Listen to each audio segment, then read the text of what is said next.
At the end of this topic, you will be able to explain the meaning of imperialism and colonialism, describe the major forms of imperialism, discuss the causes for the rise of imperialism. Imperialism. There were great disturbances in the political and economic systems in Europe during the late 19th century and early 20th century. When these European disturbances forced the European nations to spread their authority over the political and economic life of other nations, it was termed as imperialism. The term imperialism originates from the Latin word imperium, meaning power. Imperialism refers to the policy of extending a country's rule over the others or a country's dominance over the political and economic interest of another nation to exploit its natural resources. Colonialism and imperialism. Colonialism refers to the policy adopted by European countries from 1492 to 1763 AD. In this era, colonies were established in the Asian and American continents by England, France, Spain, and Portugal. Colonialism refers to the policy of acquiring and maintaining colonies, particularly for exploitation. It is a relationship between an indigenous majority and minority foreign invaders. Imperialism is a state policy and is developed for ideological and financial reasons. Imperialism is the concept, while colonialism is the practice. The European countries were involved in a number of wars and unifications from 1763 to 1870 AD. Italy and Germany established their political and economic power in Africa and Asia after their unification. New imperialism is the policy of imperialism followed by European countries from 1870 to 1945 AD. Major forms of imperialism. In the 19th century, imperialism took two major forms. It was enforced with either direct military intervention or indirect control by establishing a protectorate wherein the mother country served as a guide. Military imperialism. Military imperialism refers to USA's invasion against Iraq with its military power and forced it to have another kind of government that was favorable to USA. Political imperialism. Political imperialism refers to the British conquering territories in India and appointing their own officers and changing the existing political structure. Economical imperialism. Economical imperialism refers to China being politically independent under the Manchu rule, yet economically controlled by European and American countries. Causes for rise of imperialism. Industrial Revolution. Great growth in production due to Industrial Revolution in European countries resulted in the rise of imperialism. Great demand for raw materials and new markets forced European nations to exploit Asia and Africa. As Europe followed a protective trade policy, they could not find a market in Europe. Due to capitalism, the purchasing power of the people was also less. Transport and communication improved, resulting in progress. The whole world was linked by the telegraph system and reduced great distances. The movement of goods between colonies and the mother country increased due to the development of railways. Improvement in transportation in Asia and Africa made it easier to transport raw materials to Europe and export finished goods to markets in the interior parts of the colonies. National security and nationalism. Colonial imperialism spread among the European political groups as a sense of national security and self-sufficiency increased. Due to the influences of businesses, presidents and prime ministers worked towards colonial imperialism. The second half of the 19th century witnessed extreme nationalistic ideals in Europe. Germany and Italy were unified. Many countries took pride in their race, culture, and language and felt superior to other nations. They felt that acquisition of colonies would improve the status of their countries. Europeans were of the opinion that it was the white man's burden to educate the uncivilized native people of Africa and Asia. This was yet another reason for the spread of imperialism. Balance of power and discovery of new routes. The driving force of imperialism was the concept of balance of power. To achieve a balance of power with neighboring nations, European nations were forced to acquire new colonies. Imperialism spread with the discovery of new routes to Africa and Asia. The discovery of sea routes paved the way for traders and soldiers to exploit the abundant wealth of these countries. Growth of population and state of anarchy. Due to population growth and unemployment, Europeans were forced to emigrate in search of new lands and careers overseas. Before the First World War, there was no international organization to enforce laws for nations to maintain peace and security among countries. The resultant state of anarchy helped the spread of imperialism. In this topic, you have learnt imperialism is a policy of extending a country's rule over others, whereas colonialism is a policy of acquiring and maintaining colonies, especially for exploitation. The different forms of imperialism are military, political, and economic imperialism. During the end of the 19th century, more colonies meant an elevated status for European countries. This helped in the spread of imperialism. Many Europeans migrated from Europe to Asian and African countries due to unemployment. At the end of the topic, you will be able to discuss the techniques of imperialism, describe the effects of imperialism, techniques of imperialism, conquest and annexation.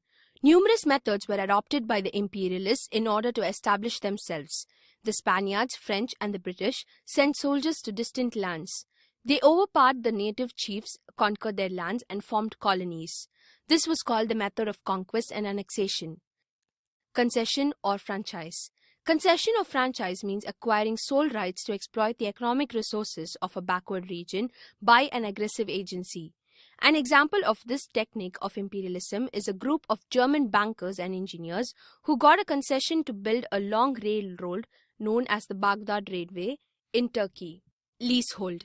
Leasehold means sole rights to exploit the economic resources of a backward region, along with political control and grant of lease of a stretch of territory. An example of leasehold is the German Empire obtaining leasehold of 99 years over a part of the Shantung Peninsula in China. Sphere of influence. Sphere of influence means a nation gaining sole rights to exploit and develop the economic resources of a backward region and not allow other nations to establish any form of control over it. In 1907, Great Britain and Russia divided Persia into three zones: the southern zone, the British sphere of influence; the northern zone, the Russian sphere of influence; the central zone, the neutral sphere of influence. This method was adopted in China by the European nations. Protectorate means an indirect political control of a powerful country over a weak and backward region with the help of native puppet ruler. In 1912, France established a protectorate over Morocco. Economic or tariff control. Economic or tariff control means a powerful country taking over the control of the finances or taxes of a weak and backward region. Before the First World War, the Turkish financial system was controlled by the Ottoman Public Department Administration, which was composed mostly of European officials. Mandate system was the last form of new imperialism. In 1919, this system was formatted at the Paris Peace Conference at the suggestion of General James Smuts of South Africa. Most of the former colonies and backward regions were allotted to the League of Nations.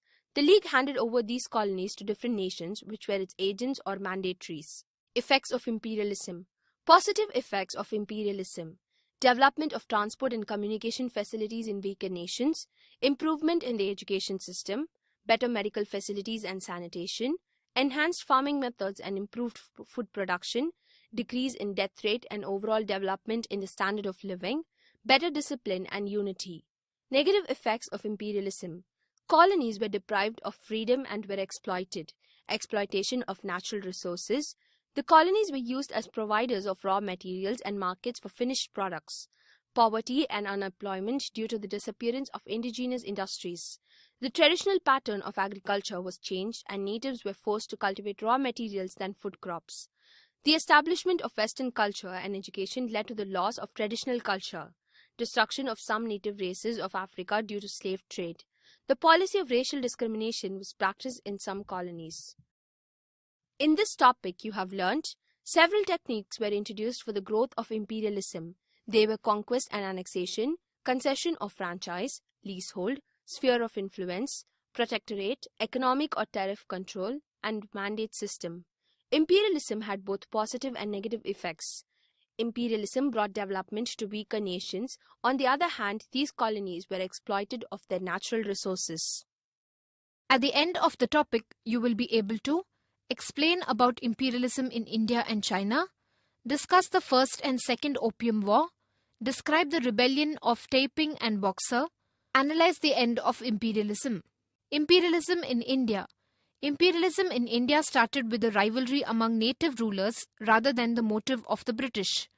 In 1600, the English East India Company was formed in England, and later it set up a trading post at Surat with the permission of Jahangir, the Mughal emperor.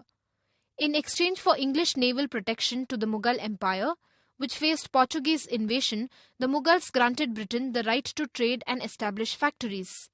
In 1664, Colbert, a minister of Louis XIV of France, founded the French East India Company and opened trading centers in India. This resulted in the rivalry between France and Britain. It led to the Carnatic Wars, and as a result, French influence in India was uprooted. Imperialism in India. The Nawab of Bengal, Siraj-ud-Dowlah, was against the British efforts for duty-free trade in Bengal. In 1757, this resulted in the Battle of Plassey, led by Robert Clive. In Bengal, Bihar and Orissa and 24 Parganas near present Calcutta, the East India Company was granted undisputed right to trade free of tax. In 1764, after the success in the Battle of Buxar, the company acquired the civil rights for the administration of Bengal from the Mughal Emperor Shah Alam II. In India, it marked the beginning of the company's formal rule. Lord Wellesley, with his subsidiary alliance, annexed a number of states. Lord Dalhousie, with his doctrine of lapse, occupied many more states. In 1857, the Great Indian Revolt against the English East India Company's rule broke out, and later it was crushed. In 1858, through Queen Victoria's proclamation, the British Crown took over the administration of India. Till its independence in 1947, India was under the rule of the British government. Imperialism in China. Imperialism in China is interesting to study. The Chinese considered themselves as superior and the only truly civilized country in the world. The other Asian traders adopted Chinese culture, but the European traders refrained from doing this. The Chinese emperor restricted the trade with foreign powers to the cities of Canton and Macau from 1757. This was done so that all traders would be under the administration of government officials. The British imported Indian goods in exchange for British goods and did not pay in gold. The Chinese sold tea and coffee to the British but always demanded payment in gold. The British were uncomfortable as a huge amount of gold was getting accumulated in China. The British found other means to trade with China. First Opium War. In India, the British started to grow opium, and this was sold in China. They sold opium in exchange for Chinese goods and gold. The Chinese were of the opinion that their peace was disturbed by the Europeans. European traders were not in favor of paying high custom duties and the control exerted on the growing import trade in opium. The imperial government in China prohibited the import in 1800, yet opium trade continued to boom. In 1839, the British resorted to war as it had a major share in opium trade.